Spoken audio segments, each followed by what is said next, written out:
Hello learners, Namaskar. I am Pragya welcoming you in your YouTube channel English Seekers. Today we will discuss about the Hindi summary of the third chapter of the book Vistas, and that's title is Journey to the End of the Earth. I have provided you its English explanation earlier, so you can visit and see that if you wish. Hindi में summary देखने के लिए पहले आपको कुछ तिशानी दोषी के बारे में बताते हैं। तिशानी दोषी, इनका जन्म 1975 में हुआ था। वो एक आपका इंडियन पोइट, जर्नलिस्ट और डांसर थी।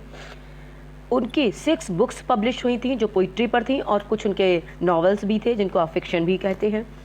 इनके जो एसेज थे या जो पोएम्स थी और शॉर्ट स्टोरीज थी वो वर्ल्ड वाइड नोन है, मतलब बहुत ज़्यादा फेमस हुई थी। इनका जो डेब्यू नॉवल था द प्लेजर सीकर्स,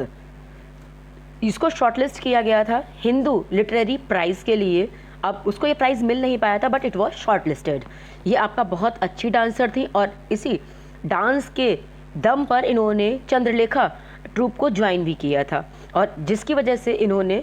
मतलब अलग अलग जगहों पर अलग अलग देशों की यात्रा की हुई थी। इसके अलावा ये आपका जो चैप्टर है journey to the end of the earth, it is a travelogue, जिसको हिंदी में यात्रा वृतांत कहते हैं, जहाँ पर इन्होंने अपनी अंटार्कटिका की यात्रा का वर्णन किया गया है। तो चलिए देखते हैं कि इन्होंने अंटार्कटिका के बारे में क्या बताया हुआ है। ये अंटार्कटिका की जो यात्रा होती है उनकी, वो एक स्टूडेंट ऑन आइस प्रोग्राम के तहत होती है, और ये स्टूडेंट ऑन आइस प्रोग्राम जो है वो कनाडा के रहने वाले जियोफ ग्रीन के द्वारा लास्ट 6 ईयर्स से कंटिन्यू किया जा रहा था, जिसमें ये अलग अलग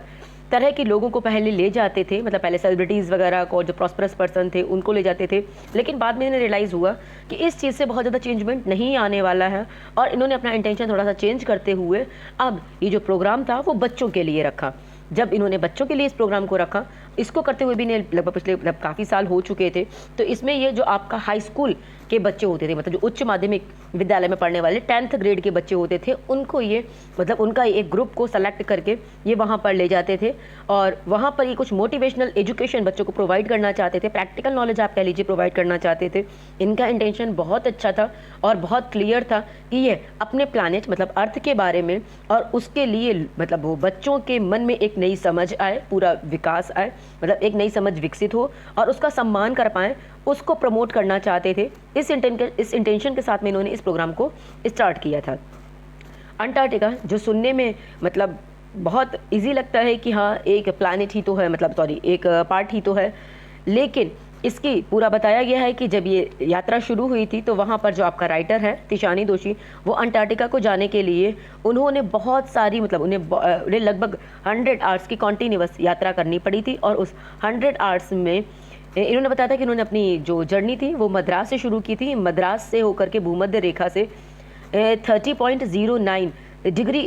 उत्तर की तरफ ये चली थी, और वहाँ से इनकी यात्रा प्रारंभ हुई थी, जहाँ पर इन्होंने 9 टाइम जोन्स को क्रॉस किया था, 6 आपका जो चेक पॉइंट्स थे उनको क्रॉस किया था, 3 वाटर बॉडीज़ को क्रॉस किया था, और बहुत सारी चीज़ों को क्रॉस करने के बाद में ये अंटार्कटिका पहुंची थी। और इनकी जो यात्रा थी वो लगभग मैंने आपको बताया कि 100 घंटे की थी, और 100 घंटे बाई रोड, कार से,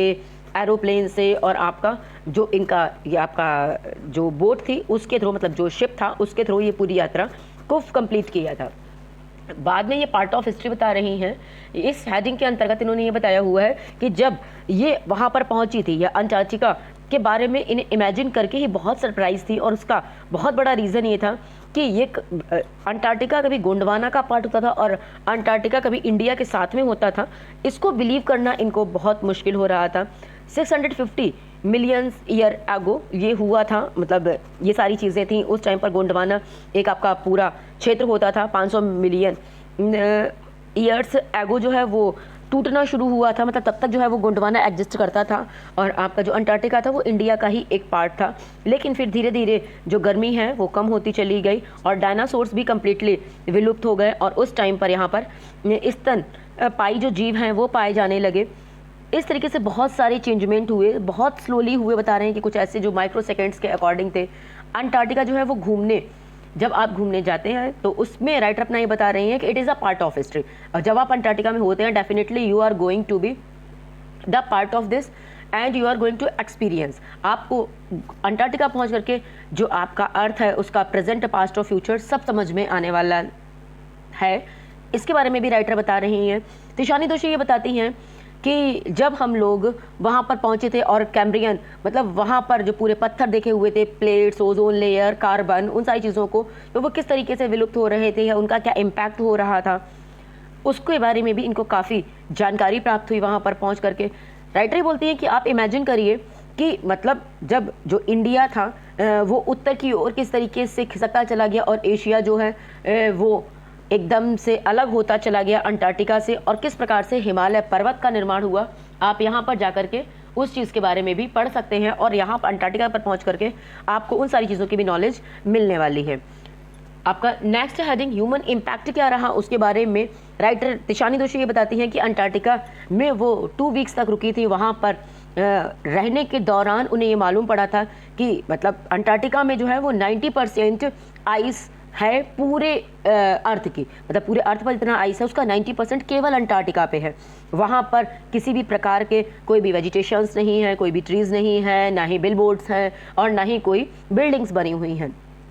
आगे ये बताती हैं कि वहाँ पर जाकर के आपको मतलब मालूम पड़ेगा कि एक छोटी सी चीज़ भी कितना ज़्यादा इम्पैक्ट कर सकती है। मतलब एक छोटा सा कीट पतंगा भी जो है वो ब्लू व्हेल और उस पूरे सर्कल को, जो वाटर साइकिल होता है, उसको कितना ज़्यादा हार्म पहुँचा सकता है या उसको कितना डिफरेंट कर सकता है। जिस टाइम पर इन्होंने अंटार्कटिका में विजिट किया हुआ था उस टाइम पर यहाँ पर 24 आवर्स डेज ही थे। आपको पता होगा कि 6 मंथ के लिए अंटार्कटिका पर कंप्लीटली नाइट होती है और 6 मंथ तक वहाँ पर 24 आवर्स जो है वो डे ही रहता है, रात नहीं होती है। तो जब ये इस जगह पर पहुँची, बताया यहाँ पे एकदम से सन्नाटा था। यहाँ पे जो एक चुप्पी बसी हुई थी और वो चुप्पी जो कभी कभार टूटती थी, तो जो आपका स्नो माउंटेन्स क्रैक होते थे, टूटते थे, बर्फ़ की परत के टूटने पर ही वो चुप्पी टूटती थी। यहाँ पर आकर के एक ह्यूमन अपना मतलब उसके एक छोटी सी एक्टिविटी का क्या इम्पैक्ट पड़ता है उसके बारे में भी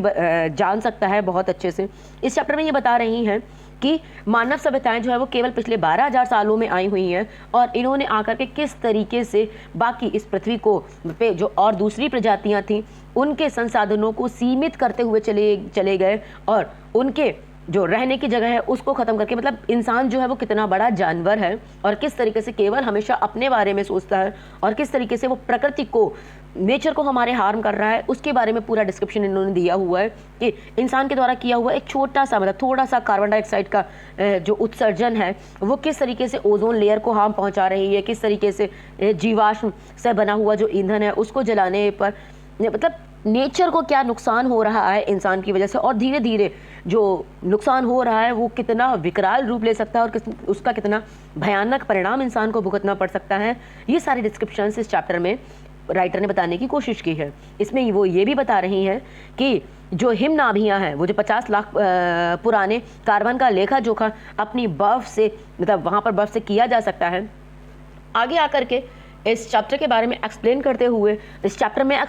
हुए जो साइंटिस्ट ने वार्निंग दी हुई है ओजोन लेयर को लेकर के, उसके बारे में बता रहे हैं कि किस प्रकार से ओजोन लेयर जो है वो फाइटोप्लैंक्टन की वजह से उस पर क्या इम्पैक्ट हो रहा है। फोटोप्लैंक्टन जो आपका सूक्ष्म एक कोशीय जीव होते हैं जो आपका वाटर साइकिल में पाए जाते हैं, उनका क्या इम्पैक्ट होता है। वाटर साइकिल केवल आपका फोटोप्लैंक्टन की वजह से कैसे प्रभावित हो जाती है और कितना ज़्यादा नेचर को हार्म होता है। और नेचर को हार्म मतलब कम्प्लीटली पूरा, जैसे आपका वाटर साइकिल को ही उन्होंने एग्जाम्पल के लिए उठाया, अगर फोटोप्लैंक्टन को उठाया हुआ है तो उसके बारे में वो बता रही है कि किस प्रकार से दक्षिणी सागर क्षेत्र के जो सभी समुद्र में रहने वाले पशु पक्षी हैं उनका इस चीज़ पर कितना प्रभाव पड़ रहा है और भूमंडलीय जो कार्बन चक्र है वो कितना प्रभावित हो रहा है। फोटोप्लैंक्टन एक आपका उसमें इन्होंने मेटाफोरिक इंपॉर्टेंस उसकी बताई हुई है कि एक छोटी सी चीज़ भी किस तरीके से हमारे नेचर को कितना भयंकर हार्म कर सकती है वो हम लोग इमेजिन भी नहीं कर सकते हैं। इसके आप एक लिए सेकंड लास्ट या थर्ड लास्ट स्टेंजा है दिए। इसमें राइटर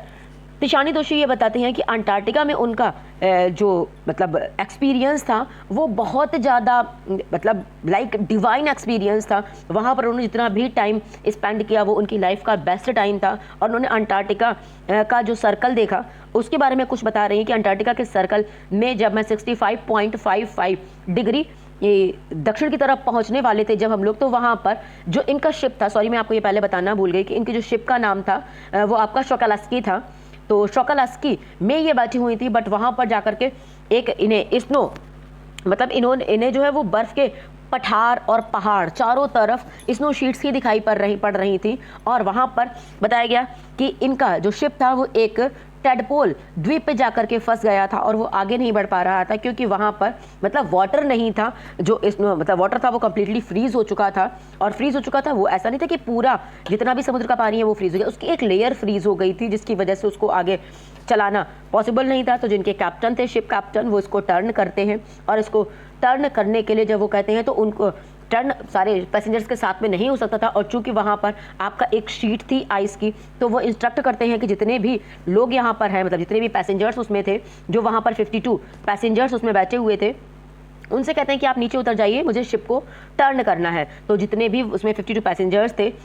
वो उस मतलब वो सारे अपने इक्विपमेंट्स जो बाहर, क्योंकि वहाँ पर ऑक्सीजन लेवल भी बहुत डाउन होता था, तो वो सारे ऑक्सीजन लेवल्स लेकर के, बाकी आपका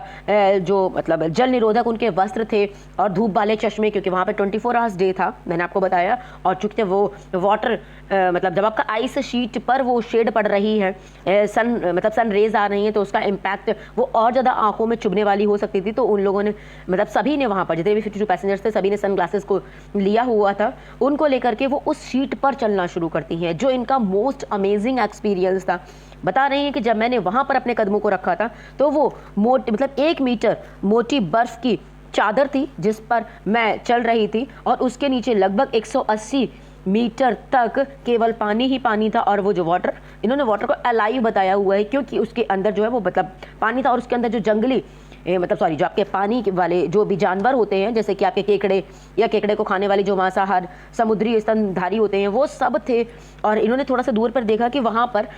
वही जो केकड़े को खाने वाली मांसाहारी जो समुद्री स्तनधारी जंतु होते हैं, वो इस तरीके से टांगे फैला करके धूप खा रहे थे, जैसे कि एक बरगद के पेड़ के नीचे आवारा कुत्ते बैठ करके धूप खाते हैं। लास्ट में ये बताती हैं कि जब वो वहाँ से लौट करके आती हैं, तो उस टाइम पर अपना एक्सपीरियंस को एक्सप्लेन करते हुए ये बोलती हैं कि हर इंसान को अगर अर्थ को कम्प्लीटली समझना है, अपने प्लानट को समझना है और अपने प्लानट के लिए अपने मन में रिस्पेक्ट लानी है, तो अंटार्कटिका से बेस्ट जगह कोई हो ही नहीं सकती है। जब आप अंटार्कटिका पर जाएंगे तो आप समझ पाएंगे कि आपकी छोटी छोटी एक्टिविटीज़ का नेचर पर और एनवायरनमेंट पर क्या इम्पैक्ट होता है, और वो चीज़ें बाकी जितनी भी प्रजातियाँ हैं जो इस पृथ्वी पर निवास करती हैं, उनमें से छोटे कीड़े मकोड़े से लेकर के मतलब सारे पशु पक्षी सब आते हैं, कि उन पर कितना इसका फोर्सफुल इम्पैक्ट जाता है, उस सब बारे मतलब वो सारी जानकारी आपको इसमें हो सकती है, इस अंटार्कटिका पर पहुंच करके हो सकती है। राइटर ही बोलती है लास्ट में कंक्लूड करते हुए कि उन्हें पूरी तरीके से विश्वास है कि अगले 10 लाख साल में, मतलब वही 1 मिलियन ईयर्स में,